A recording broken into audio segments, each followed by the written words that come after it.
বানাবো বন্ধুরা মাছের ডিম দিয়ে চিচিঙে আলু ঝুড়ো, যেটা খেতে হবে দারুণ। গরম গরম ভাতের সঙ্গে, গরম গরম রুটির সঙ্গে পুরো জমে যাবে এই রান্নাটা। আমি তো প্রথমবার বানিয়েছি আর তোমাদের সঙ্গে পুরো রেসিপিটা শেয়ার করব, দেখতে থাকো। ভালো লাগলে অবশ্যই একবার ট্রাই করে দেখবে। তাহলে চলো রেসিপিটা শুরু করা যাক। মাছের ডিম দেখো ফ্রিজে ছিল আর পুরো শক্ত হয়ে আছে। এটা নর্মাল টেম্পারেচারে আসতে অনেকটা টাইম লাগবে। আমি কিছুক্ষণ আগে বার করেছি, সেই জন্য এই মাছের ডিম দিয়ে আর তো বলেছি তোমাদের, এই দেখো চিচিঙে আলুতে আমি লবণ আর হলুদ মাখিয়ে রেখেছি। এটা ভাজবো, এটা দিয়ে ঝুড়ো করব।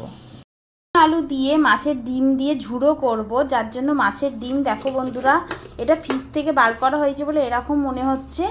এতে আমি লবণ হলুদ আর লঙ্কার গুঁড়ো মাখিয়ে নিয়েছি। এরপর কড়া গরম হয়ে গেছে, আমি সর্ষের তেল দিয়ে ভাজবো। দিয়ে দিচ্ছি সর্ষের তেল। এতটা মাছের ডিম আমি দিয়ে দিলাম আর দিয়ে ঢাকা দিয়ে দেবো। অবশ্যই ঢাকা দিয়ে দিতে হবে, নাহলে ফাটবে।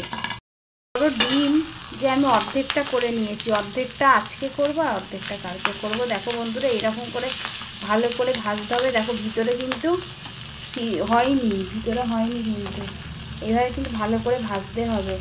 না ভাজলে কিন্তু ভিতরে ভাল লাগবে না খেতে, তার জন্যই কিন্তু এরকম ভেঙে ভেঙে দিতে হবে।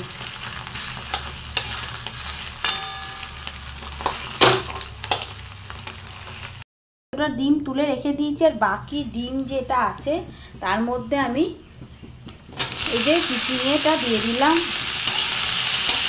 দারুণ খেতে হবে।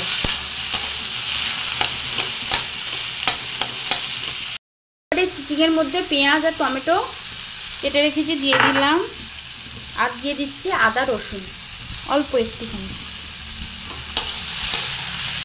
লঙ্কা হলুদ লবণ অল্প দিয়ে আছে, কারণ আগে লবণ দিয়েছি।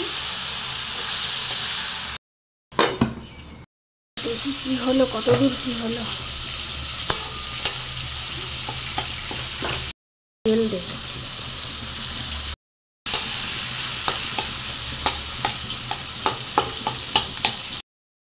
এইভাবে মাছের ডিম আরেকটু দিয়ে দেবো, যার জন্য আরও বেশি টেস্টি লাগবে। এরপর শুকনো শুকনো করে মাখিয়ে নিলেই রেডি হয়ে যাবে ডিমের ঝুড়ো চিচিঙে আলু দিয়ে।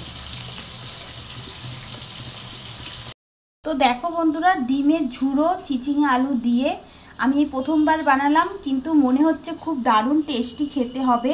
গরম গরম ভাত থাকবে আর তার সঙ্গে এই ডিম ঝুড়ো কিন্তু দারুণ পুরো জমে যাবে। আর ডিম ভাজা খেতে তো, মাছের ডিম খেতে তো দারুণ লাগে।